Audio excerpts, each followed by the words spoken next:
Ciao, come stai? Hoje falaremos de como usar o tempo passado no italiano, ou seja, como contar coisas que a gente já fez no passado. Ou seja, como contar coisas que a gente já fez em italiano.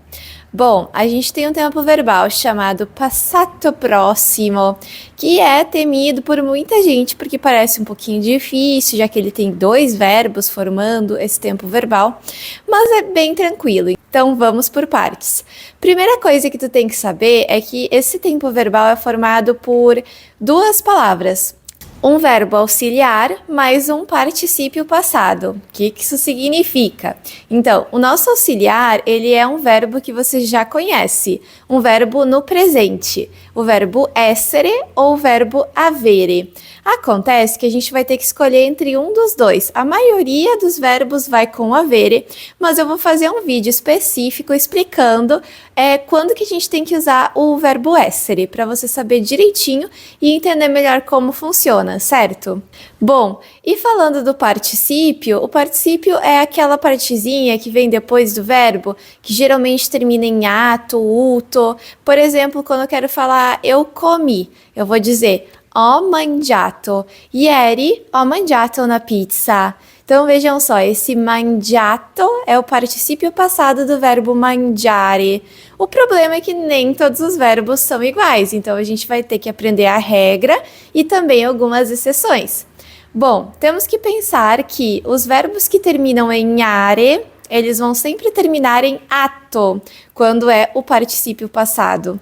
Por exemplo, mangiare, mangiato, viaggiare, viaggiato, cantare, dimmi tu, cantato. Poi abbiamo amare, amato. È facile, no? Allora, amare, amato, viaggiare, viaggiato. Poi i verbi che finiscono in ere, questi finiranno in iutto al participio. Ad esempio, vendere, venduto, ricevere, ricevuto. Um detalhezinho bem chato é que os verbos que terminam em ere geralmente são irregulares, então a gente tem esses dois exemplos aqui, mas vários outros exemplos de verbos que são irregulares nesse tempo verbal, com essa terminação.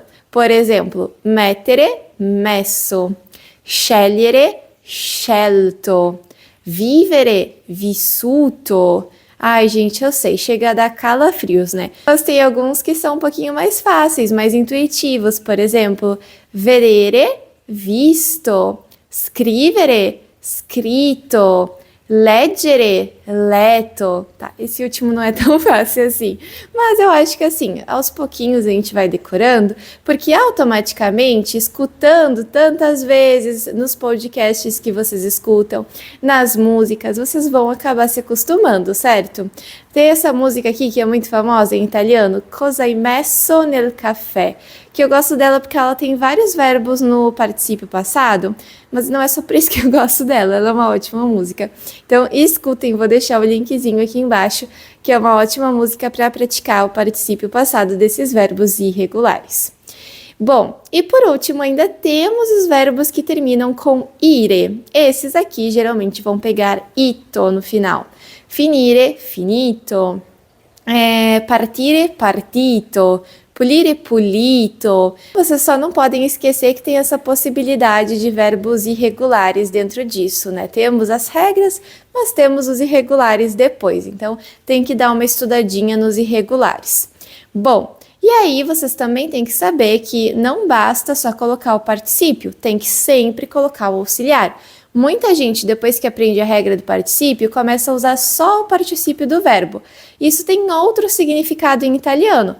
Se eu falar, tchau, oggi mangiato una pizza, eu vou estar falando, hoje eu comido uma pizza. E é muito estranho, né? Então não queremos fazer desse jeito. A gente precisa colocar o auxiliar junto, que aí vai ter o significado de uma ação acabada no passado. Por exemplo, eu comi uma pizza hoje. Certo?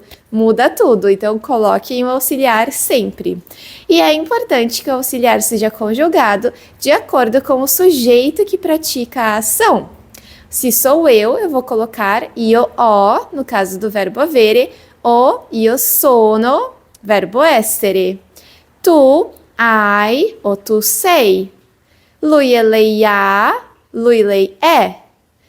Noi abbiamo o noi siamo. Voi avete o voi siete. Loro hanno o loro sono. Hai capito bene? Então, temos todas essas opções. Bom, então, por exemplo, se eu quero falar: ontem nós tomamos café da manhã muito cedo. Você tem que lembrar que a expressão para falar tomar café da manhã em italiano é fare colazione. Aqui a gente vai usar então o verbo fare, certo? Verbo fare no particípio é um pouquinho irregular, porque ele tem 2 T's e normalmente não vai 2 quando a gente tem particípio. Isso é muito importante de lembrar, viu? Lembrem da regrinha que a gente viu aqui? Ato, uto, ito são todos os verbos com somente uma T. Mas o verbo fare, como é irregular, vai ir com 2. Então, fatto, doppia T, e diciamo: noi abbiamo fatto la colazione molto presto ieri. Hai capito bene? Abbiamo fatto la colazione. Então, a gente tem que colocar abbiamo, porque esse verbo, o verbo fare, vai com o auxiliar avere, e a gente coloca na primeira pessoa do plural, abbiamo. O segundo verbo não muda, por incrível que pareça, ele fica só fatto. Veja que coisa mais fácil. Abbiamo fatto, sempre così. Io ho fatto, tu hai fatto, lui, lei ha fatto, noi abbiamo fatto, voi avete fatto e loro hanno fatto. Sempre lo stesso. Esse verbo no particípio só vai se modificar se o auxiliar utilizado for o auxiliar essere.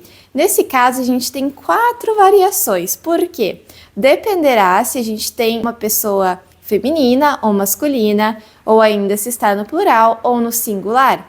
Temos terminação o, per maschile e singolare, a, femminile singolare, i, maschile plurale e femminile plurale.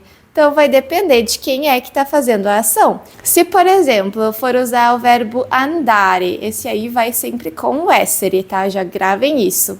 E a ação, quem estiver fazendo ela são só mulheres, aí eu vou ter que utilizar o e no final. Por exemplo, eu e as minhas amigas. Io e le mie amiche.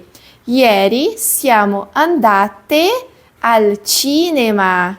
Ontem nós fomos ao cinema.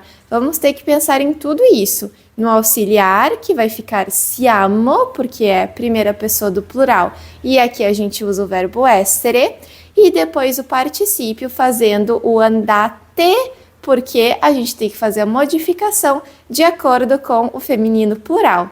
Vocês entenderam?